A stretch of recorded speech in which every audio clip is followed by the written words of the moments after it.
Éxodo describe la maravillosa intervención de Dios a favor de su pueblo escogido al librarlo de la esclavitud y su bondadosa condescendencia al realizar un pacto con ellos.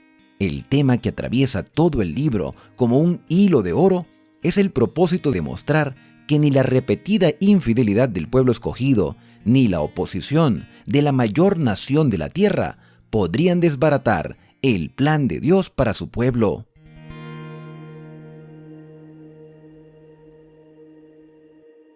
Hola, bendiciones familia del canal Esperanza Digital Estudio. Bienvenidos una vez más a nuestro recorrido explicativo por la Biblia. Yo soy Alexander Suárez y hoy vamos a analizar juntos el capítulo 30 del libro de Éxodo. Como ustedes pueden notar, ya estoy en mi lugar de estudio personal y ya puedo compartir con ustedes el libro Preguntas y Respuestas sobre el Santuario en formato PDF a todos los que me escribieron al número de WhatsApp que aparece en la descripción de este video y de los videos anteriores. También para aquellos que están dentro del territorio colombiano y lo solicitaron en físico, también voy a hacérselos llegar a partir del día de mañana. Hoy empiezo a hacer el envío de formatos digitales. Así que si tú deseas recibir el libro Preguntas y Respuestas del Santuario en formato digital, no dudes en escribir al número que aparece en la descripción de este video. Bueno, esta semana hemos estado analizando un poco acerca del santuario, así que yo quiero hacer un repaso con ustedes de qué es lo que hemos estado analizando. Aquí en la gráfica podemos ver una vista aérea del santuario, de todos los elementos que había dentro del santuario. Aquí ustedes pueden ver el atrio exterior, el lugar santo y el lugar santísimo. Allí aparecen estas tres partes y por supuesto todo el alrededor del atrio exterior con las bases, con el lino que cubría todo el santuario. Entonces, desde que empezamos a analizar el capítulo 25, el Señor empezó describiendo el arca del pacto que está en el lugar santísimo, la mesa de los panes que está hacia el norte del lugar santo, el candelabro de 7 brazos que está hacia el sur también en el lugar santo, y ya cuando hacíamos la descripción del atrio exterior, pudimos analizar el altar del sacrificio, las vestimentas sacerdotales y la dedicación de los sacerdotes. Pero nótese que hay dos muebles, tanto en el atrio exterior como en el lugar santo, que no han sido mencionados, que es la fuente de bronce y el altar del incienso. ¿Por qué el Señor empieza describiendo el arca del pacto, la mesa, el candelabro, el altar de bronce que está en el atrio exterior y omite hasta este momento el altar del incienso y la fuente de bronce?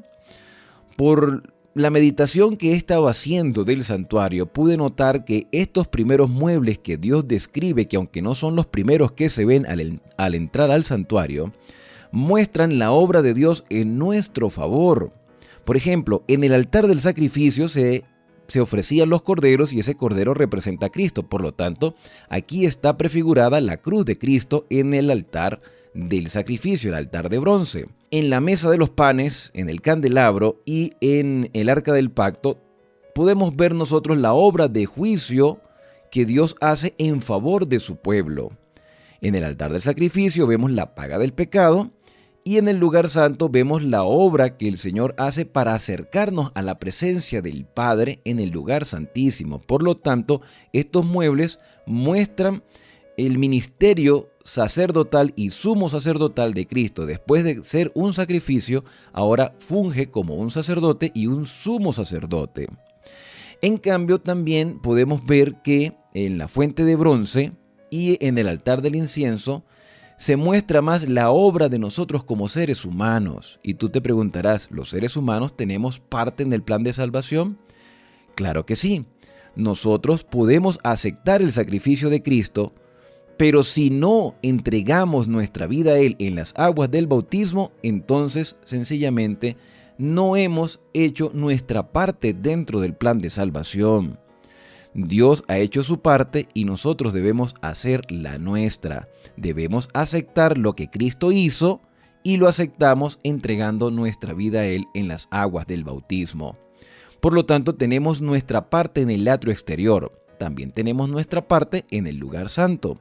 Mientras el Señor nos sustenta con su palabra y nos ilumina con el poder del Espíritu Santo, el altar del incienso, que es uno de los muebles que vamos a estudiar el día de hoy, muestra claramente que este incienso representa las oraciones de los santos. Así lo describe el libro de Apocalipsis.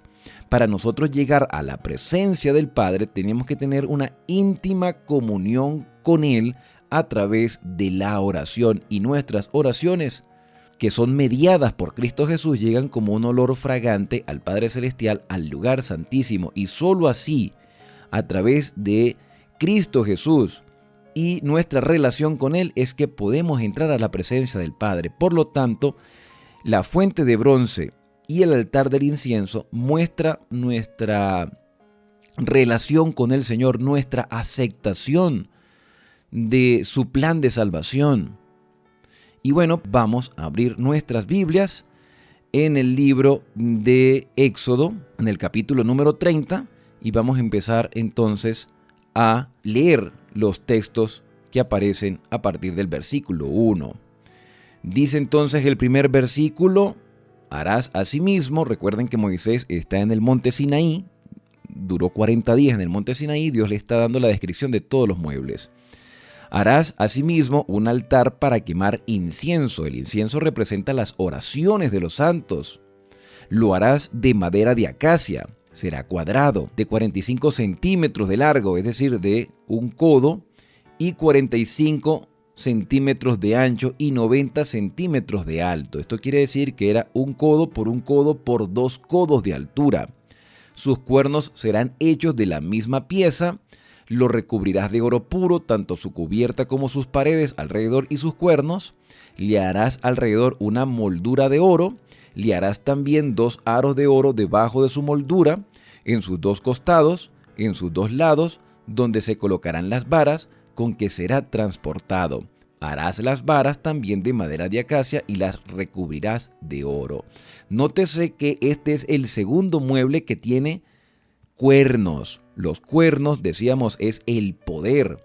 Los cuernos que aparecen en el altar del sacrificio representa el poder que tiene la obra de Cristo en nuestro favor y que está al alcance de todos los seres humanos. Al ver ahora que este altar del incienso, donde se quema ese incienso que representa las oraciones de los santos y aparecen los cuernos, esto indica que la oración del justo tiene también poder, y que todo ser humano, todo habitante de este planeta tiene la oportunidad de acercarse a Dios a través de la oración. No necesitamos intermediarios humanos aquí en la tierra, porque ya nuestro intercesor es Cristo, y Cristo, quien nos proporcionó la salvación, quien nos da la oportunidad de acercarnos al Padre, nos dice que a través de la oración tú y yo podemos hablar directamente con el Padre Celestial. Por eso cuando Jesús hablaba de la oración modelo, Él decía: vosotros pues oraréis así: Padre nuestro que estás en los cielos. Toda persona tiene el privilegio, la oportunidad de acercarse al Padre a través de Cristo, y esa oración, si es realmente una oración sincera, de corazón, que se humilla ante el Señor, esa oración tiene poder. Por eso el altar del incienso tiene cuernos. Y este altar del incienso, a diferencia del altar del sacrificio, es de oro. El altar del incienso es de madera recubierto con oro, y el altar del sacrificio era de madera recubierto con bronce. Entonces nosotros podemos entrar tranquilamente a la presencia del Señor por medio de la oración y a través de Cristo. Versículo 6 dice: pondrás el altar delante del velo, el velo que separa el lugar santo del lugar santísimo, que está junto al arca del testimonio, y delante del propiciatorio que está sobre el testimonio, donde yo me encontraré contigo. Aarón quemará incienso aromático sobre él, lo quemará cada mañana cuando prepare las lámparas. Es decir, así como se hacía el sacrificio diario en favor del pueblo, una vez hecho el sacrificio diario, entonces también debía quemarse incienso en las horas de la mañana y por supuesto también en las horas de la tarde. Y dice el versículo 8 que se hará continuamente por vuestras generaciones. El pueblo de Dios siempre estará en contacto con el Padre Celestial.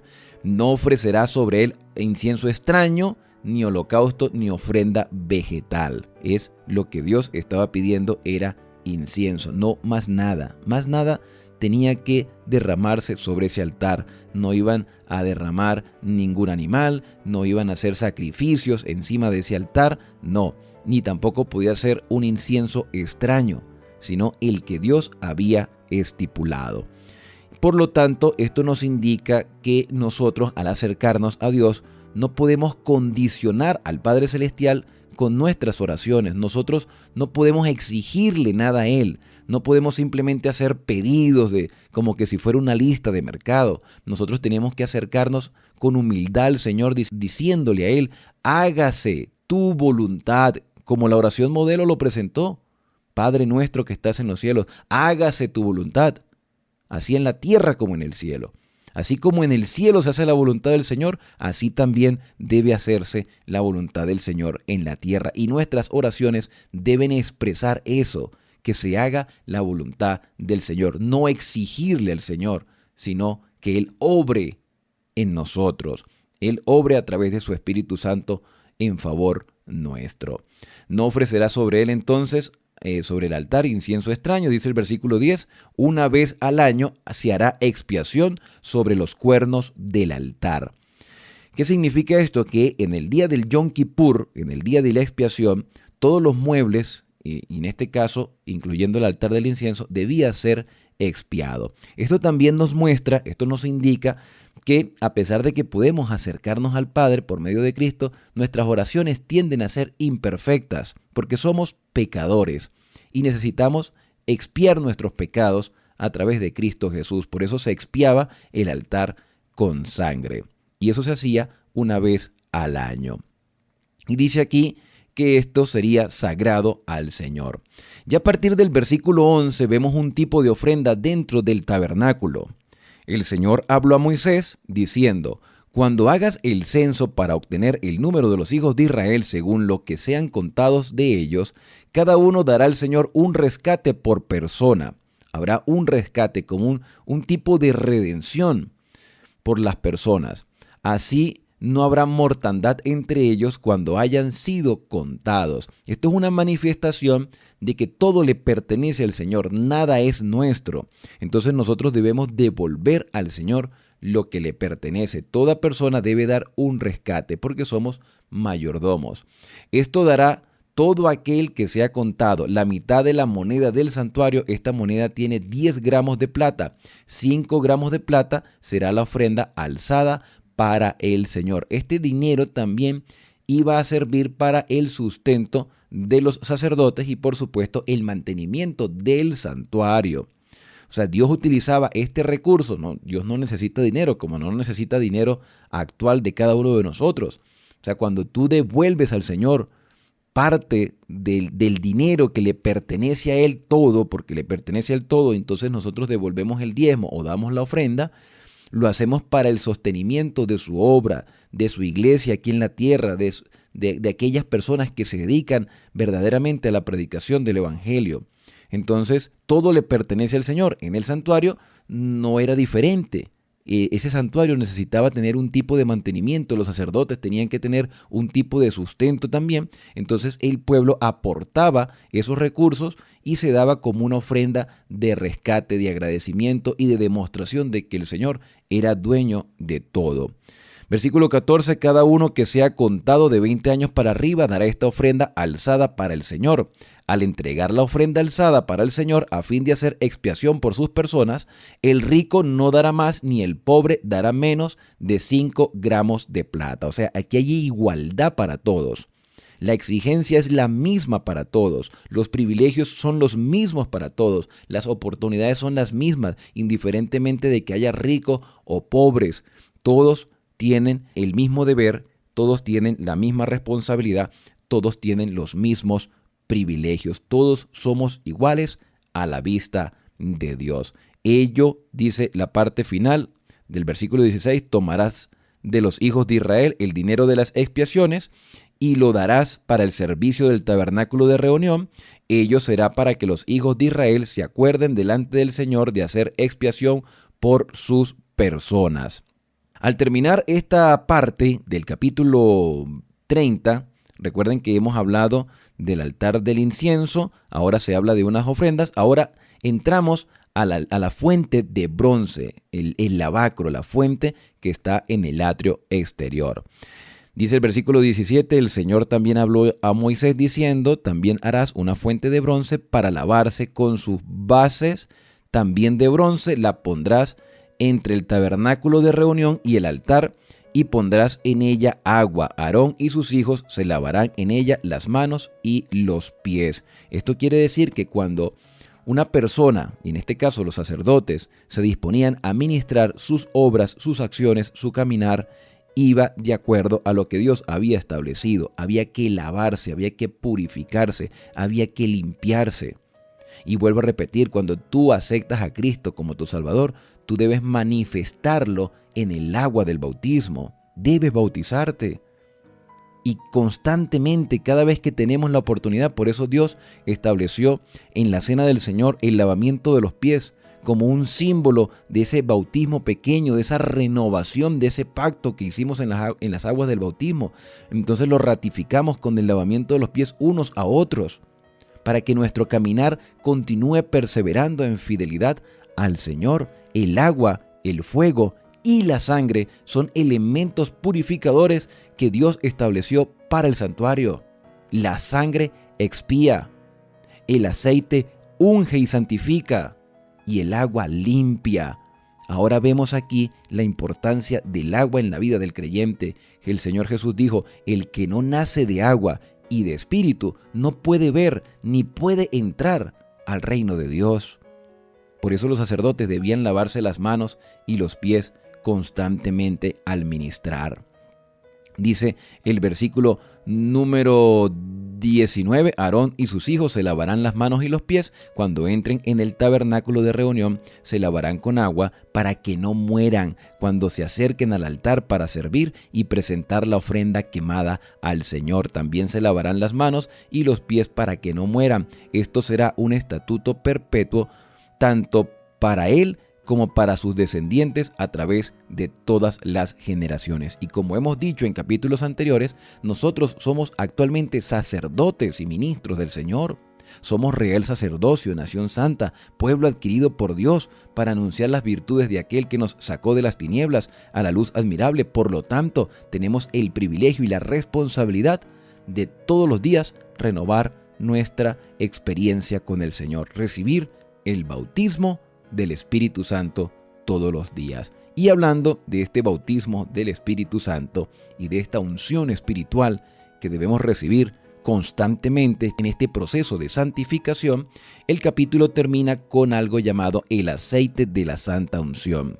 Ya en el capítulo 27 habíamos hablado un poco del aceite y de su importancia, pero en ese capítulo solo se mencionaba el aceite que iba en las lámparas para que alumbrara este candelabro de 7 brazos.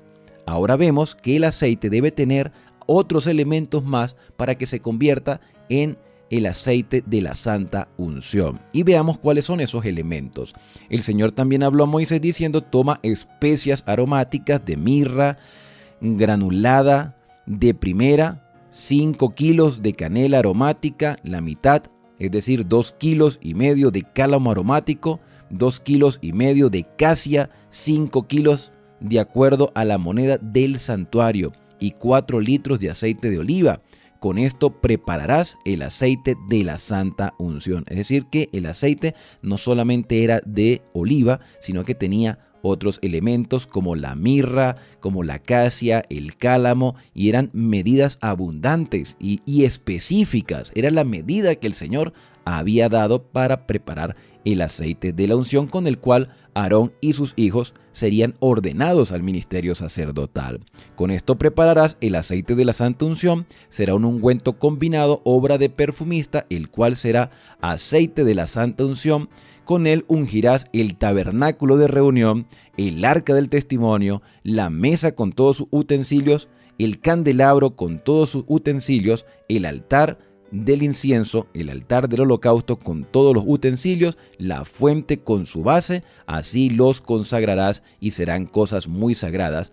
Todo lo que los toque será santificado. Entonces aquí está hablando de que ese aceite de la unción también sería derramado sobre los muebles del santuario. Y en el versículo 30 entonces se ratifica, dice: también ungirás a Aarón y a sus hijos y los consagrarás para que me sirvan como mis sacerdotes, y hablarás a los hijos de Israel diciendo: este será mi aceite de la santa unción a través de todas las generaciones, no será vertido sobre el cuerpo de ningún hombre, ni harán una composición similar, no lo van a imitar, porque Dios lo apartó para sí. Ese es solo para la obra del santuario y de los sacerdotes. Más nadie puede utilizar ni preparar, ni por supuesto distribuir este aceite de la unción. Dios había establecido esta norma para que se demostrara la importancia del santuario y del sacerdocio dentro del santuario.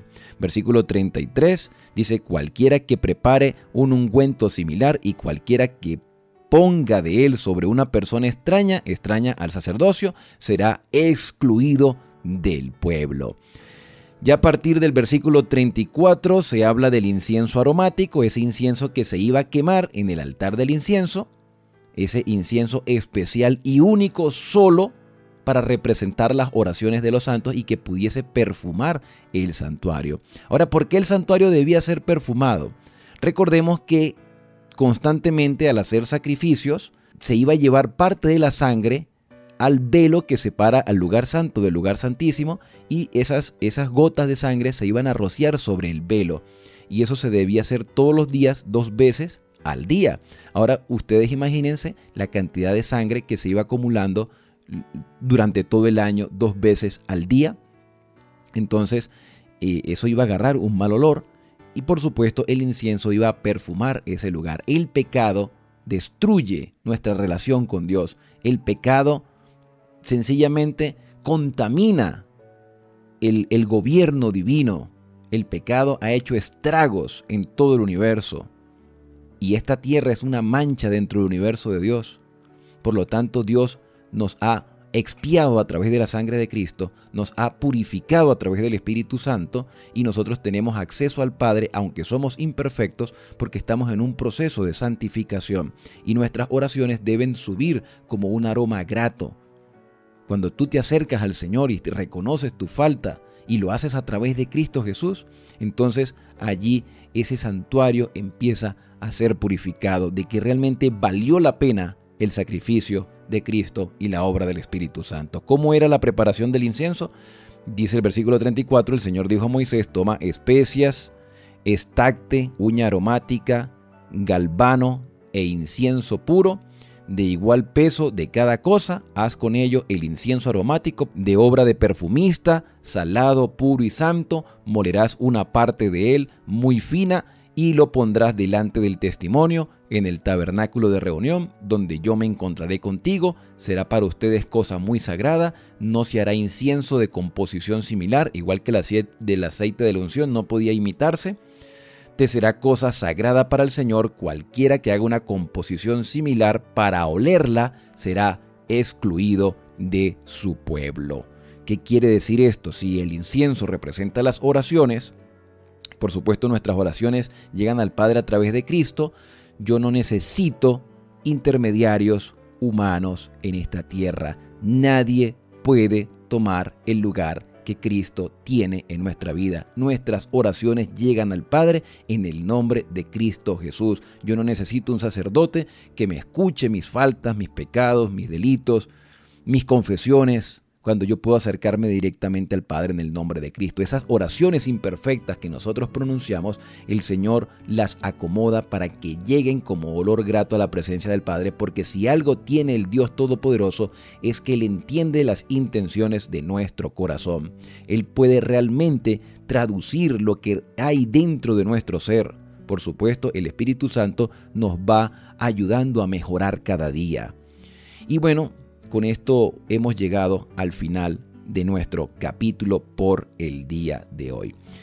Es un grato placer volver a estar con ustedes para estudiar la palabra, para poder analizar estos capítulos que nos permiten entender la obra salvadora de Cristo, la obra del Espíritu Santo y cómo el Padre ha permitido todo este plan de salvación en favor de cada uno de nosotros. El Padre es el primer interesado en la salvación de toda la humanidad y por eso estableció el ministerio del santuario. Hoy nosotros no tenemos un santuario terrenal, no tenemos los muebles de manera literal, pero podemos nosotros entender con claridad que todos esos muebles muestran que tú y yo podemos acercarnos al Padre y que la salvación está disponible para todas las personas.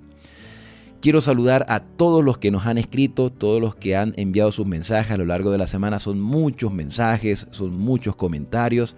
Voy a tener que hacer un video solo para leer los comentarios, pero quiero agradecerles a todos por el apoyo que tienen a este canal. Gracias por suscribirse, gracias por compartirlo, gracias también por permitirme llegar a ustedes todos los días con el estudio de la palabra del Señor. Yo soy Alexander Suárez y la cita será mañana, cuando podamos estudiar juntos el capítulo 31 del libro de Éxodo. Que Dios te bendiga a lo largo de todo este día.